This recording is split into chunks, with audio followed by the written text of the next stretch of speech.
He that dwelleth in the secret place of the Most High shall abide under the shadow of the Almighty. I will say of the Lord, He is my refuge and my fortress, my God, in Him will I trust.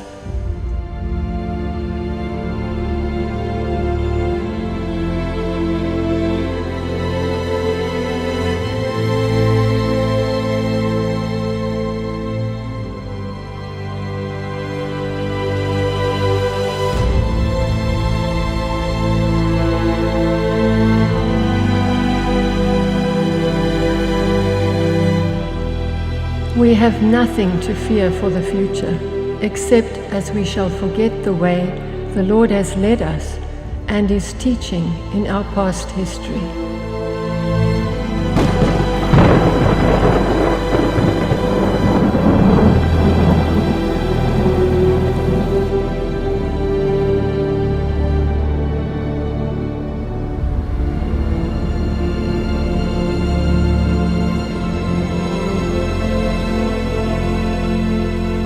This is Sam. We call him Sam because we don't know whether he's a Samantha or whether he's a Samuel. And that will be decided when he lays an egg or not. So for the moment, he's just Sam.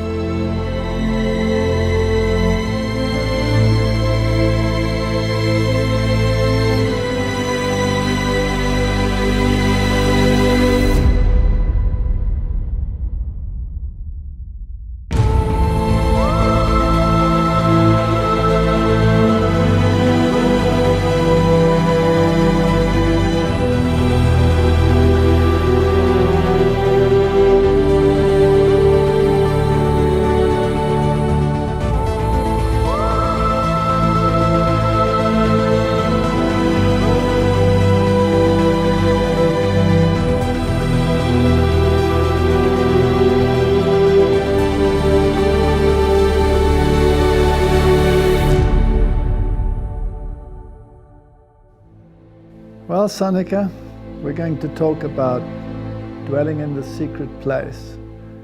And the question is, why did you even write it? But we'll come to that.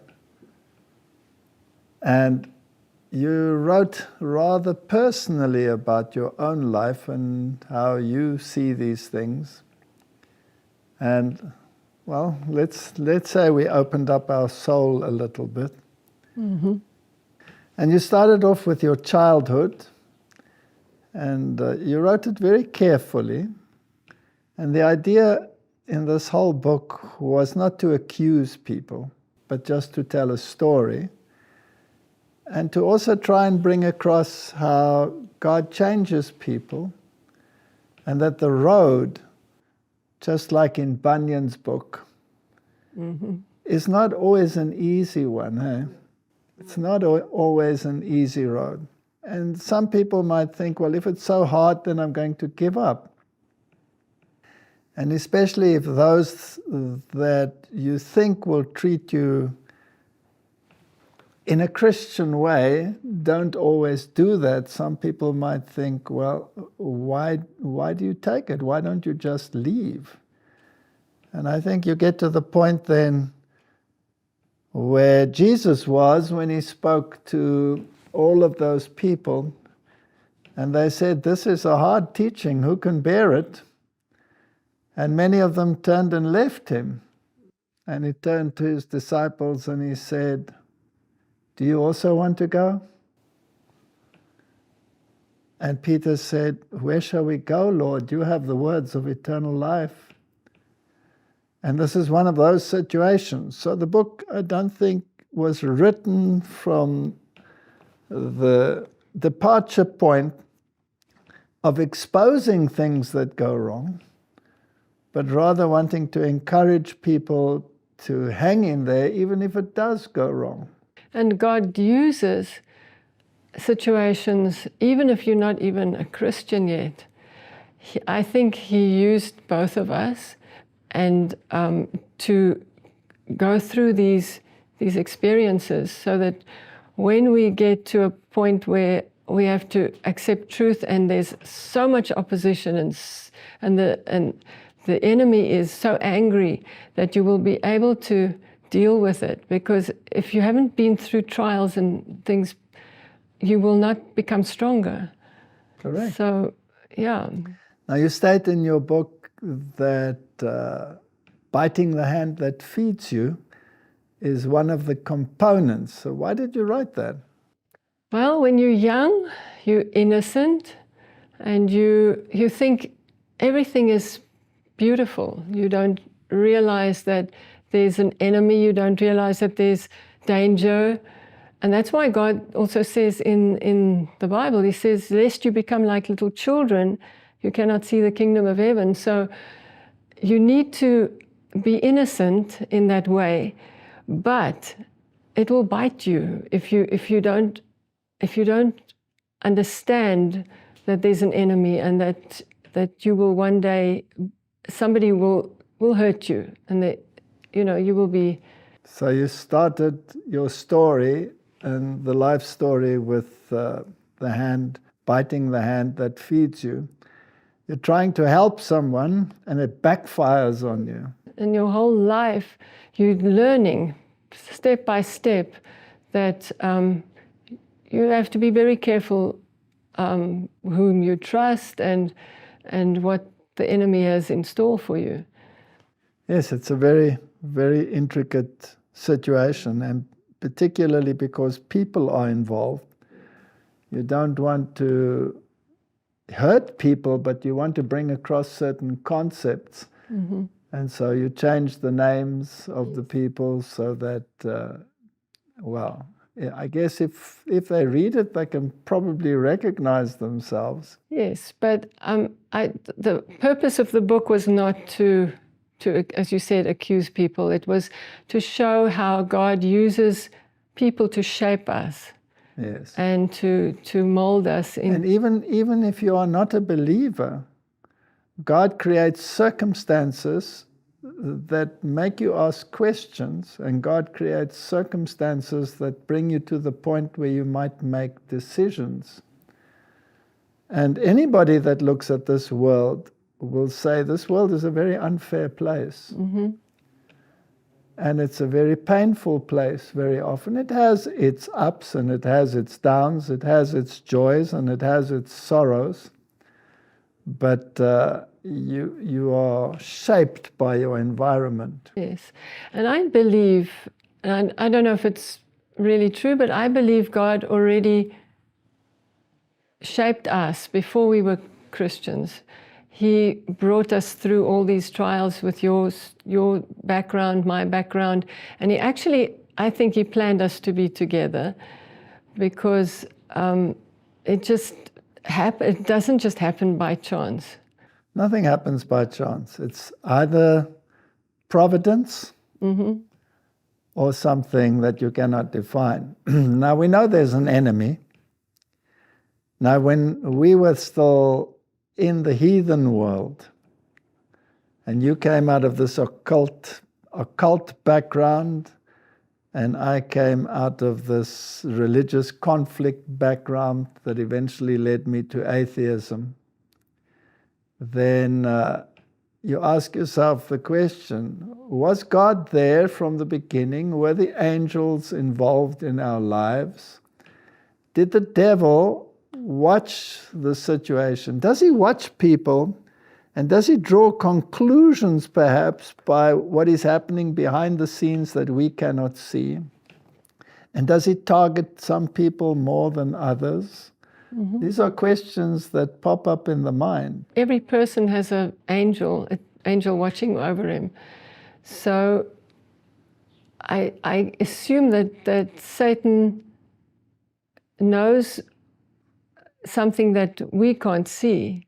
He assumes something. He assumes something, yes.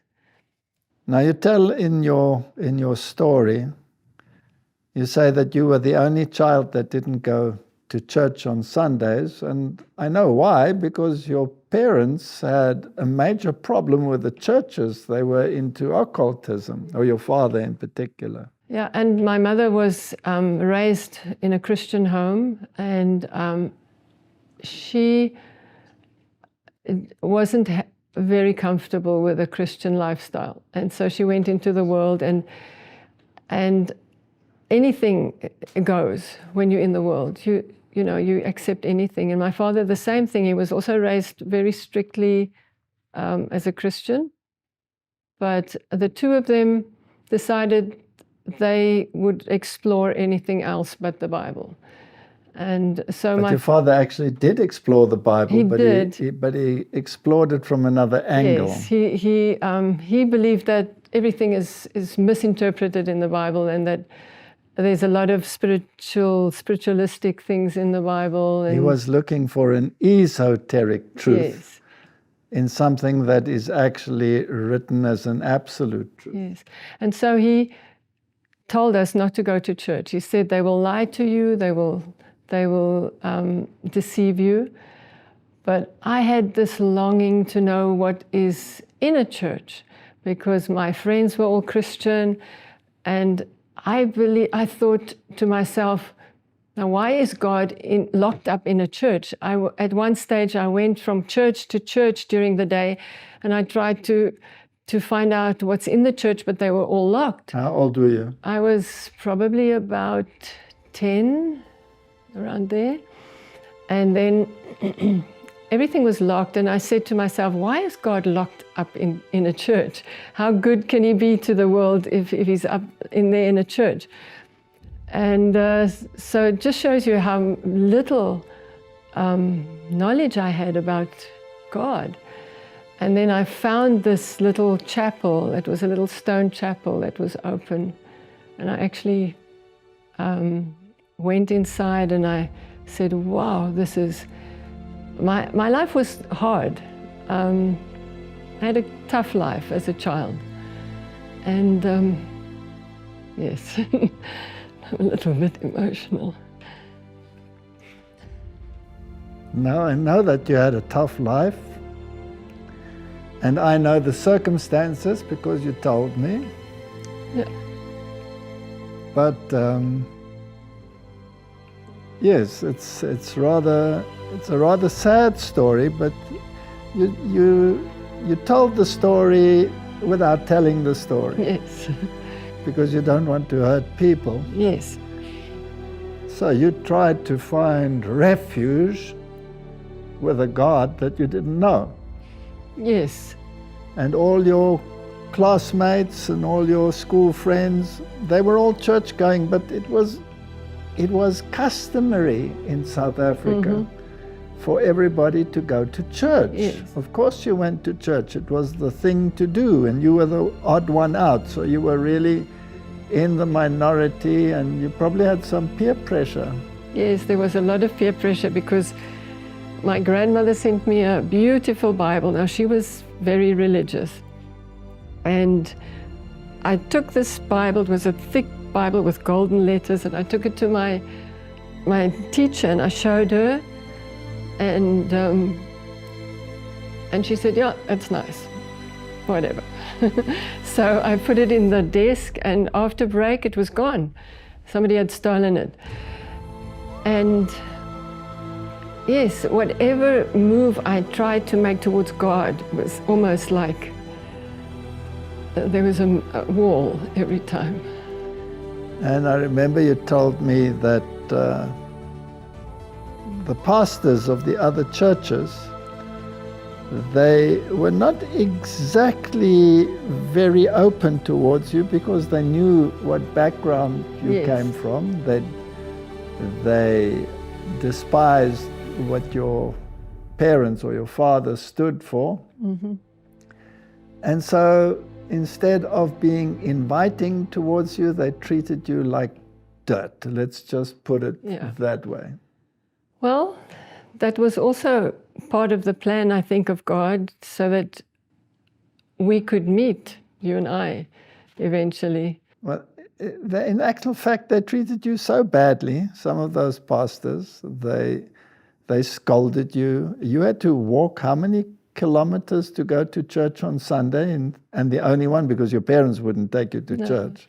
About more than 10 kilometers. And you walked with what kind of shoes? High-heeled shoes. High-heeled shoes. Not high, but just heeled shoes. Heeled shoes. And you went to all that trouble, and then the pastor would treat you like dirt. Well, that's part of life, eh? Part of it. It's part of... All right. Does that mean that Christianity doesn't have the truth because a pastor treats you like dirt? No. It just helped so that I would search further. I wasn't...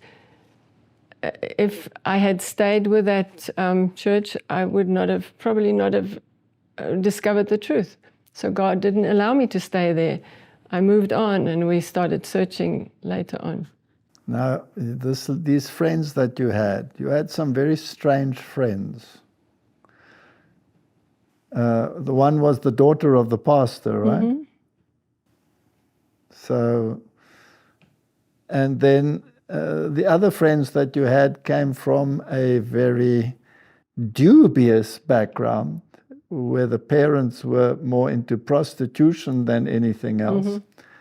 And so you had this dichotomy. You had these hoi polloi friends, and then you had these very down-to-earth, trapped in an unsavory situation friends. I was always one for the underdog. I was always befriended the ones that were hurting, that were being trodden down.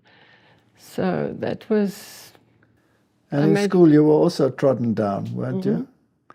But you were an excellent student, and the teachers loved you, and all of those things. And I came from a background where I was the worst student ever, and everybody hated me and bashed me. So it was the exact opposite. My one problem that I had was because of my situation that I was in, which caused a lot of trauma. And it's very well known that a trauma can cause a person to lose their ability to speak. And so I lost my ability to speak. And my father sent me to Scientology. Now, the interesting thing is, through circumstances, we met, right? Because your brother and I were roommates at the university. Mm-hmm. And I had a stepmother where I wasn't very welcome at home. And so in university vacations, I normally worked and slept somewhere with a relative. I didn't go home. And if I did ever go home, my life was made so miserable that it was impossible to live under those circumstances. So on one occasion, your brother said to me, "What are you going to do?" And I said, "I don't know. I'm not going home. I don't know where to go." So he said, "Well, come with me." And so I popped up with your brother at your home, and I met you. How old were you when I met you the first time? I was 15, and I was 15, and I was already 21 or something like that. But when we actually had that trip to Mozambique, I was 17. You were 17. That was 2 years later. But that was an interesting trip because, again, I see God's hand in it, because you had just broken up with your girlfriend. Yes. And my brother had his girlfriend, and so I was just asked to go along. Now, the reason why I actually broke up with that girlfriend is actually quite interesting. Mm-hmm.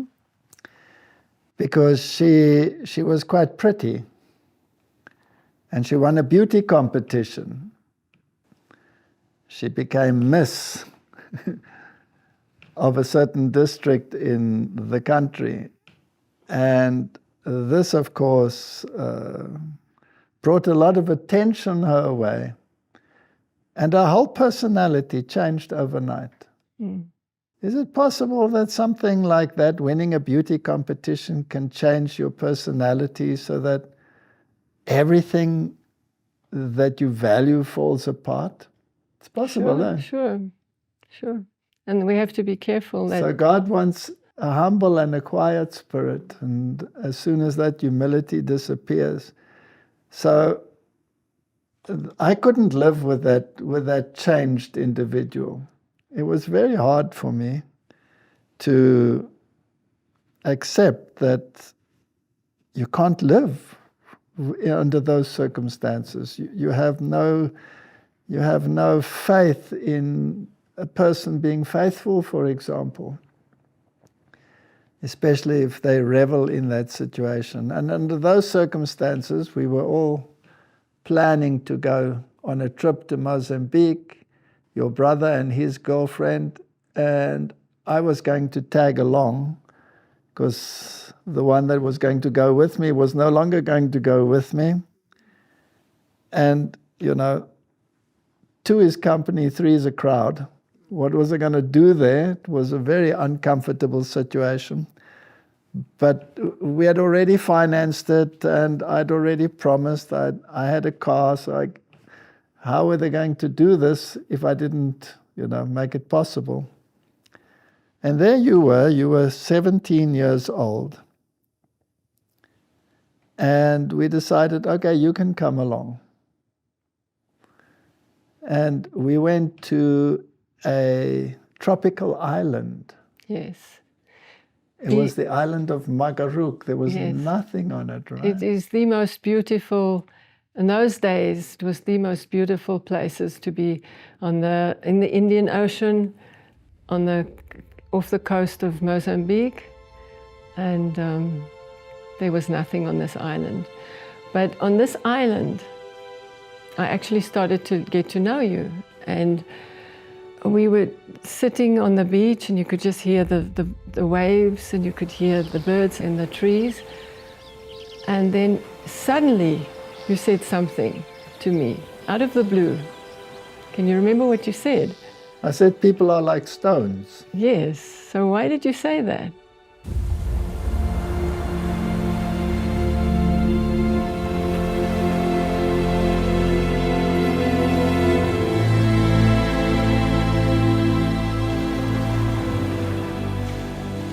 Surely the righteous shall give thanks unto thy name, the upright shall dwell in thy presence.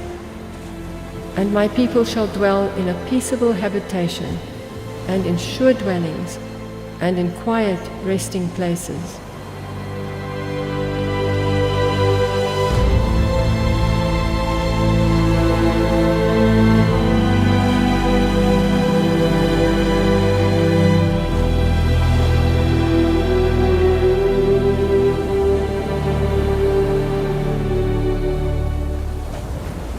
I'll tell you why I said people are like stones.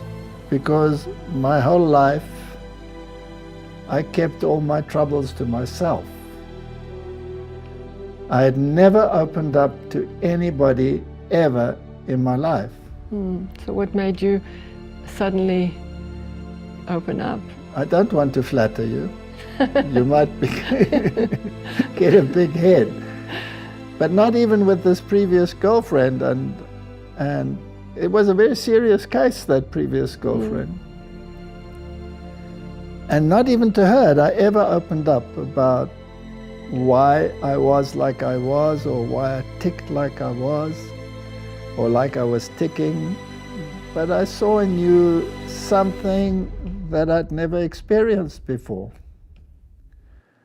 like an empathy.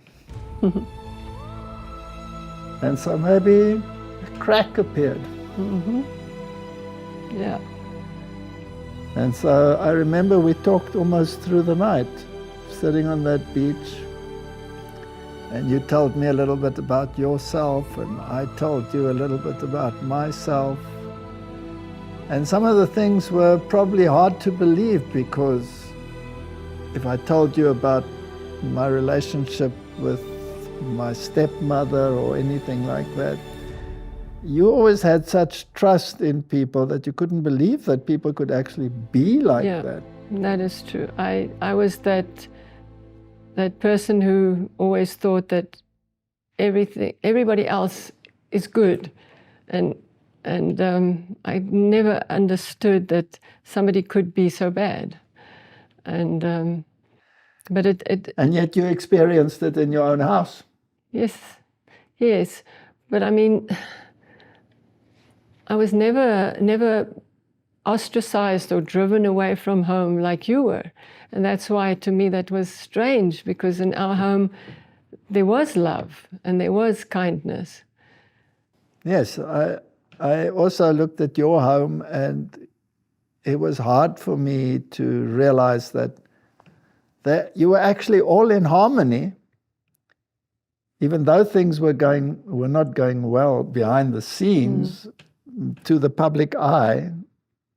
I had seldom met a family that was so open to a guest and so friendly.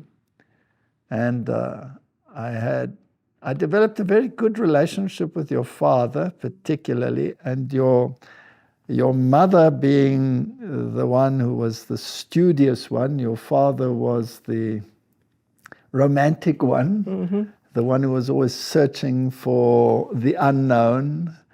But your mother was the academically inclined one, and she resonated with me because of my academic background. And your father resonated with me because of my openness for anything that he had to say. So that was a totally new experience to me, to meet your family. But yes, I opened up a little bit, and I said people are like stones, because they really were. They grind you to pieces, and when they have destroyed you, they accuse you of being whatever they think you are, a weakling or a this or a that. So You became hardened. I became harder than them in order to survive them. Yeah. Inside you were hurting, and so on the outside you became a harder person. Yes, and I had a family that was very hard, that came from a very harsh background, some of them. On the one side of my family, they were German. On the one side of my family, they were military officers in the Nazi army. And any sign of weakness or any tear that you had was immediately crushed as a sign of weakness. Boys don't cry, so cowboys don't cry. That's the way I grew up. And so no matter how harsh the situation was, I would always hide the feelings and try to put a smile on my face, because that's what was expected. And when I was at my mother's grave, I was a young boy, I was 12 years old. I tried to put on a brave smile, and did I get slammed for that brave little smile of being an unfeeling person that would dare to smile at the grave of his mother? I was the monster of monsters, and I was so misinterpreted that I became even harsher, and I never shared my feelings with anyone, except you.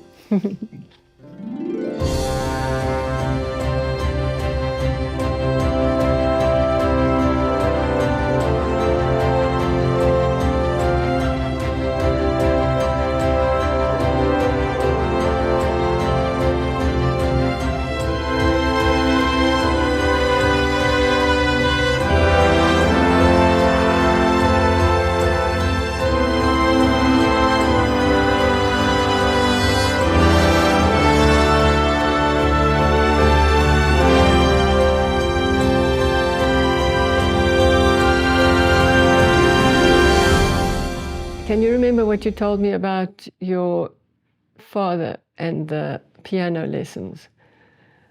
Yes, I remember what I told you about my father and the piano lessons. My mother tried to develop my softer attributes while she was still alive. I was very rebellious because she was very sick, and I had all of these problems with the church and with the Catholic Church that told me that she was not going to go to heaven because of her faith. But she always tried to bring out the softer side, and so she sent me secretly to piano classes.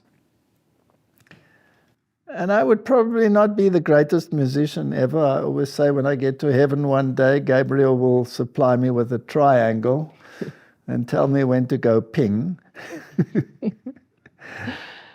But when I had mastered my first musical piece, my father came home from work and she wanted to surprise him. And so she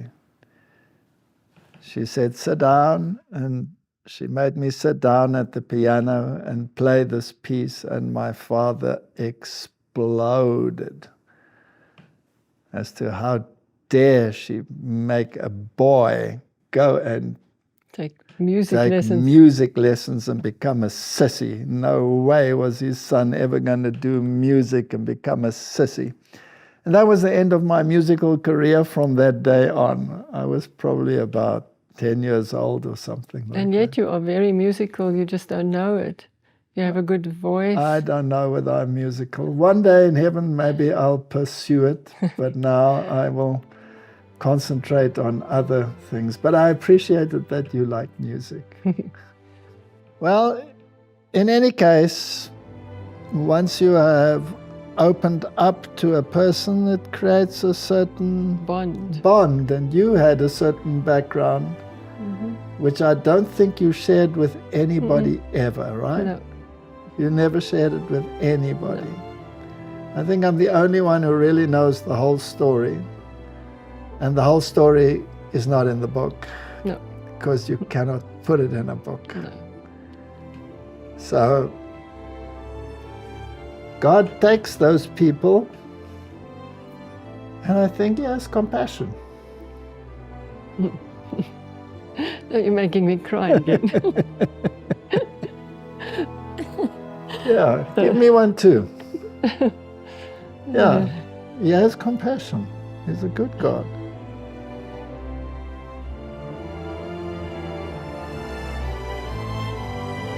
You can keep it. Keep it?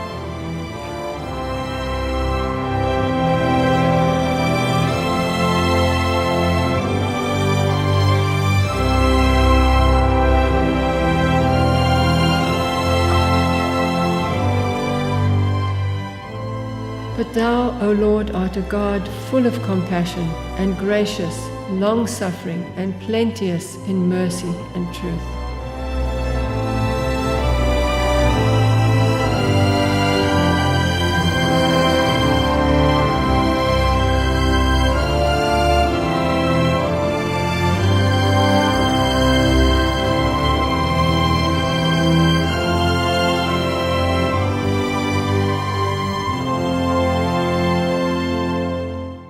So after Mozambique, you went back to university, and I went back home, and I finished my final year at school. And we corresponded. Yes. I wrote copious letters. Yes, that's unusual for you. Do you still have those letters? No. They're all gone, right? Yes. It's just as well that they're gone. Well, I then decided to go to your university, and the next year. And that was far away, some 2,000 kilometers away from where you live. Yes. And I arrived on the station. It was, I think, 2 trains. I had to take a train to one place and then another train to where you were at the university. And it was a 3-day trip. So now, your parents never took you. All other parents made sure that their children arrived at their new locations, and you arrived all alone. That's the story of your life, right? My parents believed that a child should grow up independently, so they didn't want to nurture us too much. And got you into big trouble as a little girl, very often, right? Yes. But so I arrive at the station in Stellenbosch, in the town where the university was, and you were supposed to meet me, and there was no one. I dropped you like a hot potato. Yes. I was only 17, and this is the first time I've ever been away from home. And then there was no one there. And I still struggled to speak. I couldn't speak to strange people because I had this impediment that developed because of trauma. And so I struggled, and eventually I phoned a taxi, and they picked me up. And in those days, a dormitory was like, it was so like a boot camp. Like a boot camp, so strict. You weren't allowed to do anything. There was initiation. You weren't allowed to leave the place. And then after 2 weeks of wondering what had happened to you, after 2 weeks, this strange little man came, and he said that you're in hospital.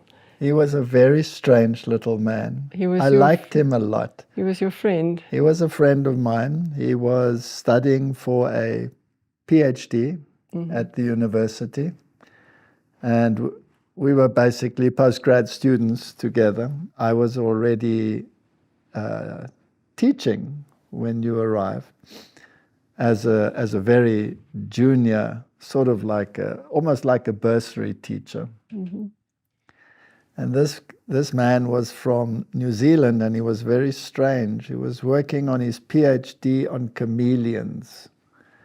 And when he would greet you, he would have these strange mannerisms. He would act and like a chameleon, always.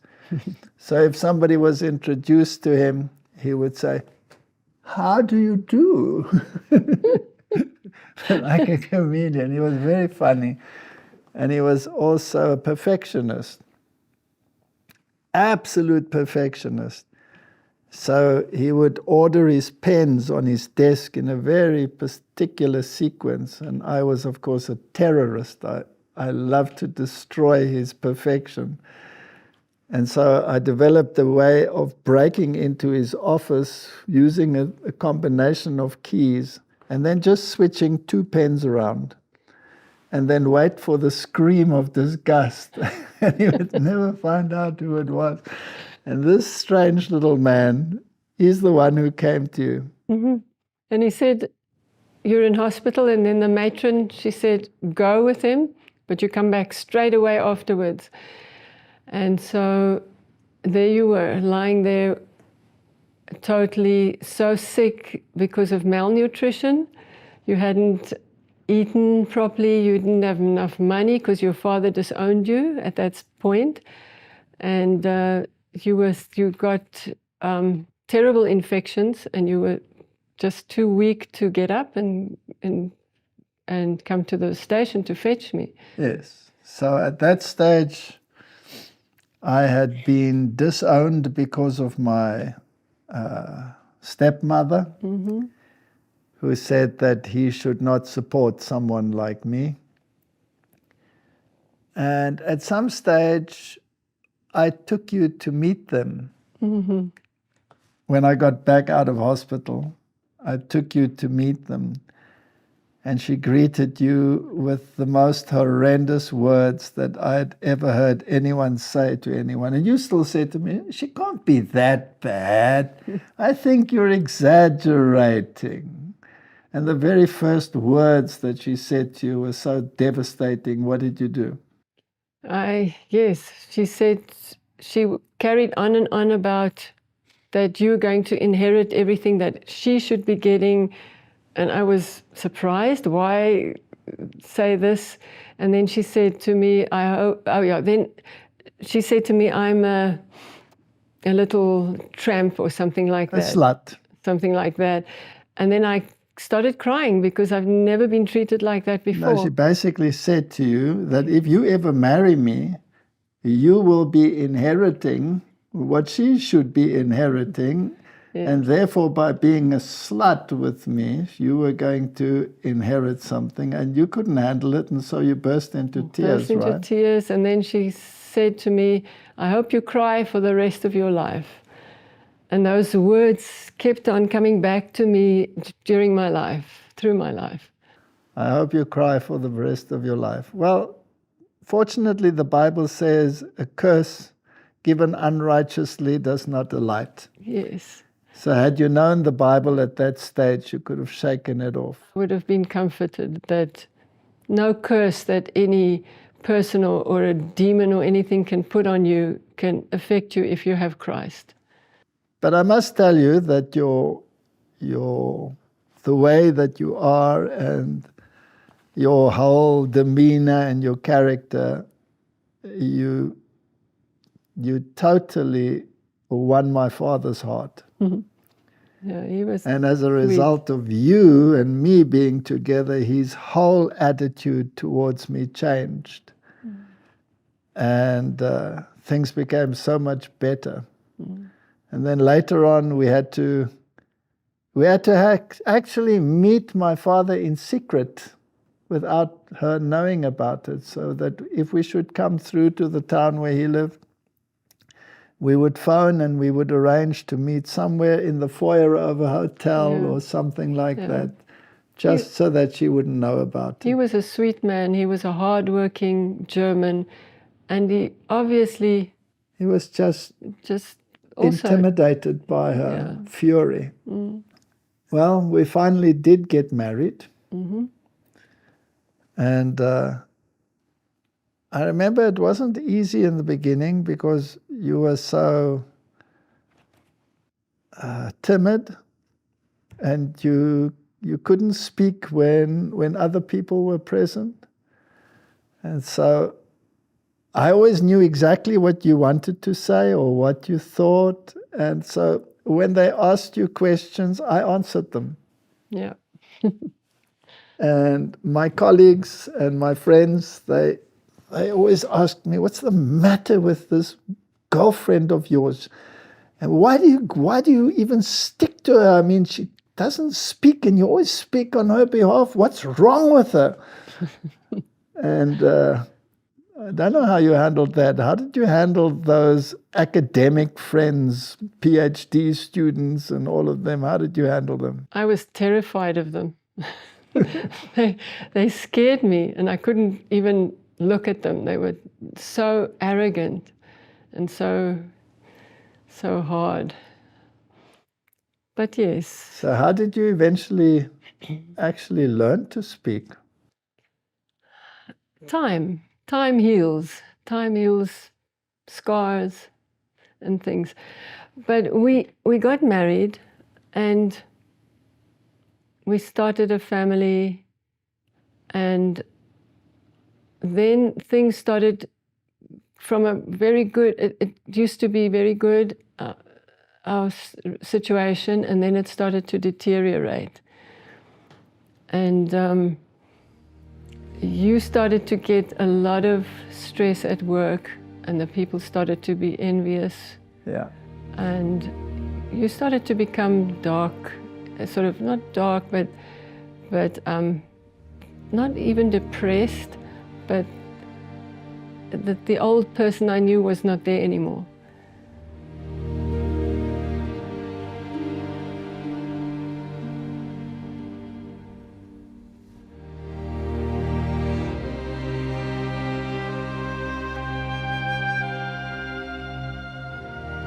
He shall call upon me, and I will answer him. I will be with him in trouble. I will deliver him and honor him. With long life will I satisfy him and show him my salvation.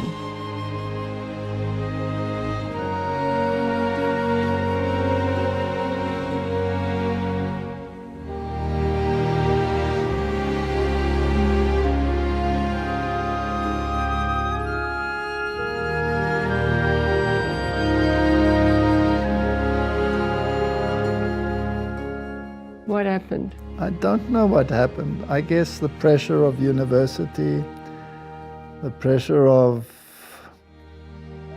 being the blue-eyed boy now in the university setup,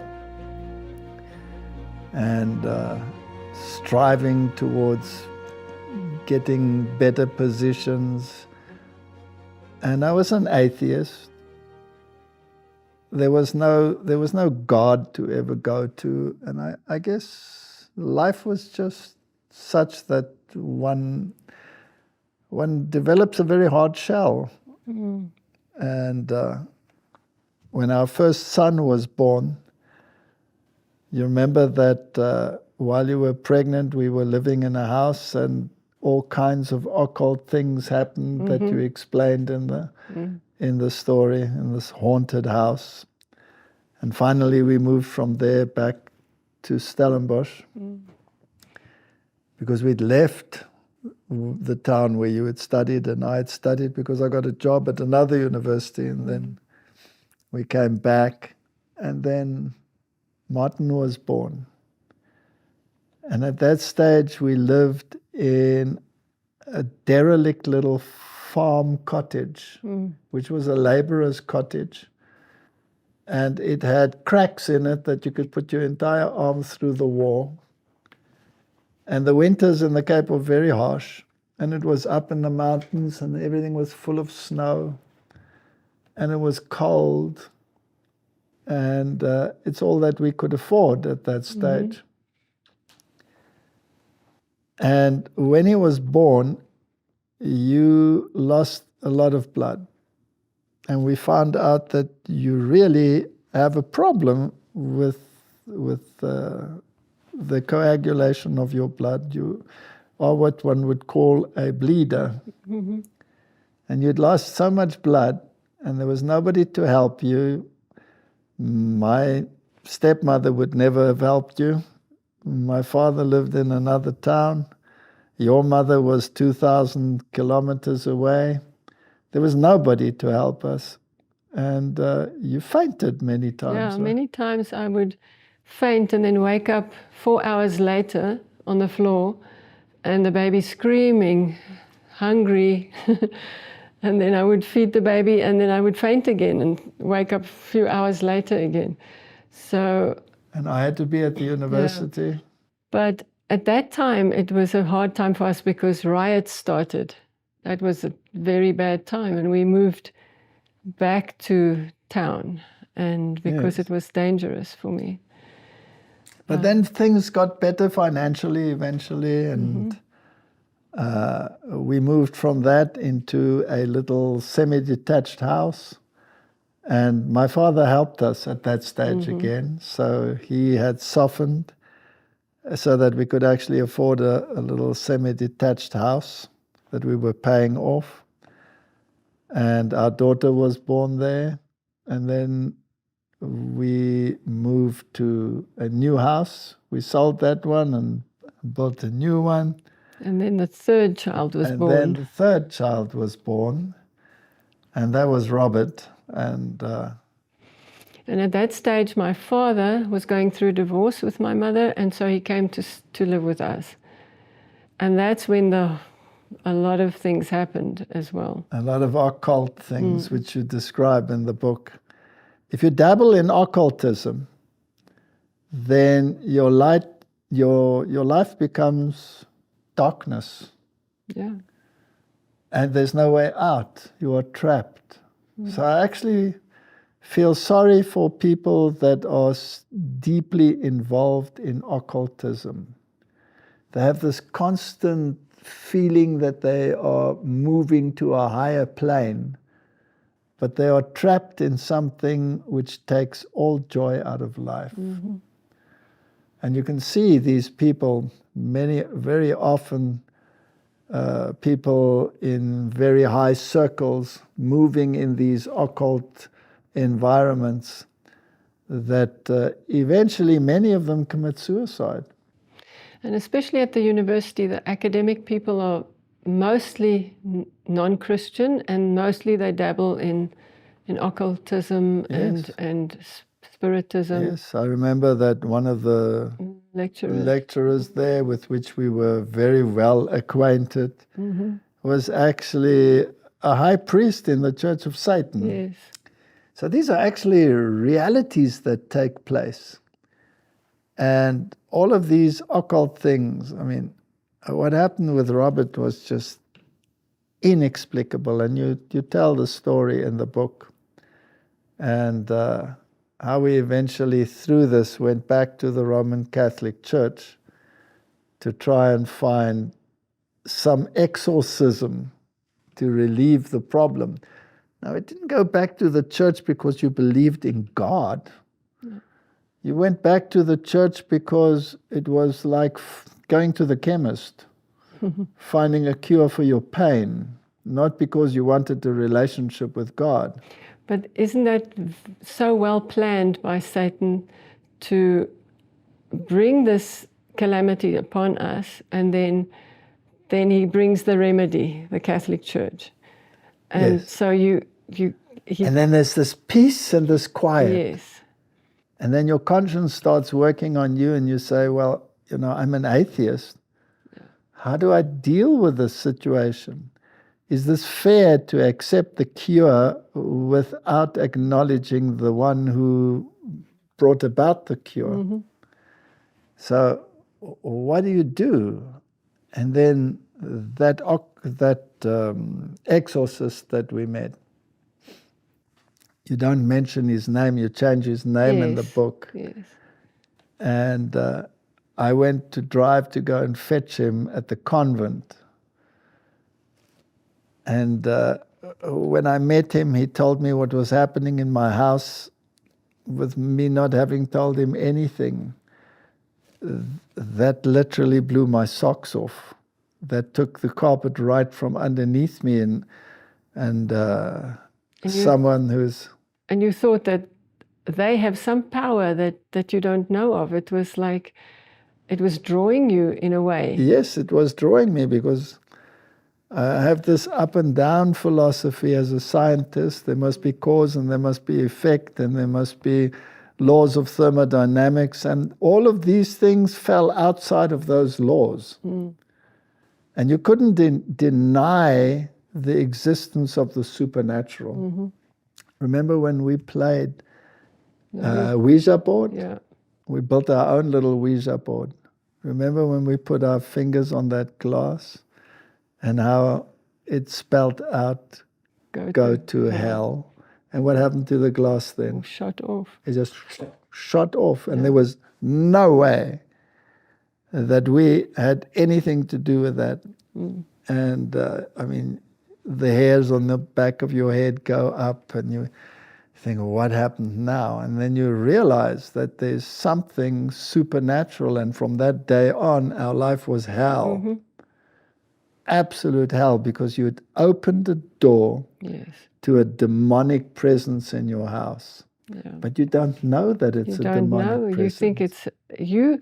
In fact, we thought it was departed spirits. You wanted to speak to your mother. You had a longing to see your mother again, to speak to her. And so we thought this was a way to get to speak to her again. Yes, so why did Satan actually step back and create a measure of peace? Why did he do that? Because we were now where he wanted us, back to the Catholic Church. There's a statement in the Spirit of Prophecy where she writes, Satan gives those that are chained to his chariot a measure of peace. But tug on the chain, and you will experience something that you never, ever imagined. Mm-hmm. So what he wanted to do, I believe, was to settle us in the belief that the occult world and the church and all of them belong together. He doesn't mind if you are attached to the lie. Whatever that lie is, whether you believe in Satanism, whether you believe in good and bad spirits, white magic, black magic, he doesn't mind that. He doesn't mind if you are in a formal religion. He doesn't mind if you bow down your knee when the bell rings, when you say a chant when the smoke goes. But if you have a personal relationship with God, that freaks him out. And if you study the Bible. If you study the Bible. Do you remember what happened to Robert when we picked up the Bible? Yes. What happened? Robert was very restless as soon as we picked up the Bible to study, and then one day he broke a glass bottle and he walked all over it, And he nearly severed his big toe, and we rushed off to hospital again to have his toe sewn on again. Yes. Always chaos when we picked up the Bible. Surely he shall deliver thee from the snare of the fowler and from the noisome pestilence. He shall cover thee with his feathers, and under his wings shalt thou trust. His truth shall be thy shield and buckler. Thou shalt not be afraid for the terror by night, nor for the arrow that flieth by day, nor for the pestilence that walketh in darkness, nor for the destruction that wasteth at noonday. 1,000 shall fall at thy side, and 10,000 at thy right hand, but it shall not come nigh thee.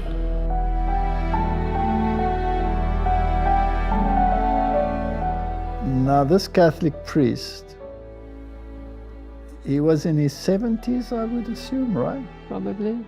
He was about 70. And he had this very calm demeanor. Dignified. Very dignified. He was Irish, an Irish Catholic priest, and he was the exorcist from the main cathedral. Now the cathedral, of course, where the bishop has his seat. And he already had the papers signed by the bishop that he could do a mass in our house. That's amazing, eh? What did you feel when he came in? I mean, you weren't Catholic, you weren't really a believer, and here this man came in with all this turmoil in our house, this child screaming, this chaos. Well, I thought, wow, this man is the savior. He's going to save us from this situation, because he had such a calm way of doing it, and he knew everything ahead of time. What mortal being can do that? And so I saw him as a savior who came to help us. And when he said that mass and all the animals came running down? Yes. I had great respect for him. And then he started to sway when he came into the child's room, and he started to look like he was going to fall. But an unseen hand was plucking him around. Yes. It was all very dramatic, huh? Very, very. And I will never forget the dogs, 2 dogs and a cat. But you didn't describe what happened. Why did he come to us? Why was he there? Why was the priest there? Yes. Oh. 2:00 at night, what happened? Yes, at 2:00 at night I was being strangled. And at 2:00 at night, Robert would then, when I woke up, scream as though he was being murdered. And then he would develop these fevers and go into fever fits and pass out. And we thought he died. And we'd rush him to hospital in the middle of the night, and they would, for hours, try and revive him, put him into cooling tents to keep his temperature down. It was such a nightmare, but people can read that in the book. And here was this man, and he was going to exorcise these demons that were causing this chaos. It was a supernatural situation. Every night exactly at 2:00. Remember that red clock behind us on the bed? Yes. And what happened to you every night at 2:00? Yes, I was strangled and I couldn't breathe, and I'd wake up and I'd be totally exhausted and bathed in sweat, and at that exact moment when I wake up, he would scream. And we were conditioned. I mean, it happened over and over and over again, and it wasn't natural, it was supernatural. And here was this priest, and with holy water and with a mass. But I still remember those 2 dogs, those 2 Rottweilers coming down that passage, and then sit in that semicircle around this altar that he had built. And he took off his ring, remember, because they had a relic in it. Yeah. And I didn't know anything about that. I didn't know you had to have a relic, a piece of a saint, so-called in order to be able to say a mass, that it was actually a ritual for the dead. But somehow there was magical power in it, and from then on the problem was gone. It was so peaceful in that house. Remember that night when you put Robert to bed? Mm-hmm. Was what sleeping happened? On his back for the first time. He used to sleep like a fetus, curled up. Screaming screaming himself to sleep. And then he was lying on his back and he was peaceful. And he was googling, right? Making Baby noises. baby noises. Yes. But can you remember what happened at the priest phoned you?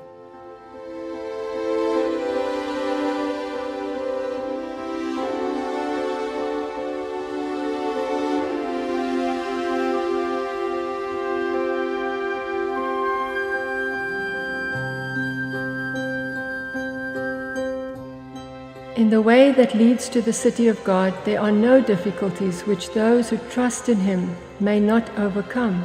There are no dangers which they may not escape.